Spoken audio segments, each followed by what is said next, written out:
அஸ்ஸலாமு அலைக்கும் வரமத்துல்லாஹி வபரகாத்துஹு. நான் எடுத்துக்கொண்ட தலைப்பு ஈமானுடைய உழைப்பு. நஹமது வ நுஸல்லி அலா ரசூலின் கரீம்.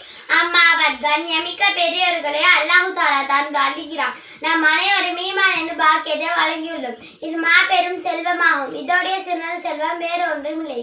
அகில உலகத்தின் இயக்கம் உடையவர்களின் அடிப்படை மட்டுமே இயங்கியுள்ளோம். ஈமானோட அவர் ஒரு கூட இல்லாத நிலையில் அல்லாஹு தாலா முழு வளர்ச்சி அளித்து விடுவான். நண்பர்களே, ஈமான் என்பது கற்க வேண்டிய ஒன்றாகும். ஈமானை கற்றதன் மதிநிலையில் குடிக்கொண்டு விட்டால் மார்க்கம் எல்லாம் எழுதிவிடும். ஆனால் ஈமான் பலவீனப்பட்டு விட்டால் எல்லா செயலும் கடினமாக தோன்றும். சஹாபாக்கள் ஸல்லல்லாஹு அலைஹி வஸல்லம் அவர்கள் கூறுகிறார்கள், முதலில் 4 ஈமானை கற்றோம், அதன் பின் குர்ஆனை கற்றோம். ஈமானை அடைவதற்காக உடல், பொருள், ஆவி அனைத்தையும் தியாகம் செய்ய வேண்டும். எல்லாம் அல்ல அல்லாஹு தாலா நம் அனைவரையும் ஈமானுடைய உழைப்பிற்காக ஏற்றுக்கொள்ளும். ஆமீன். வாஹிதி தவானா ரபில் ஆலமீன். அஸ்ஸலாமு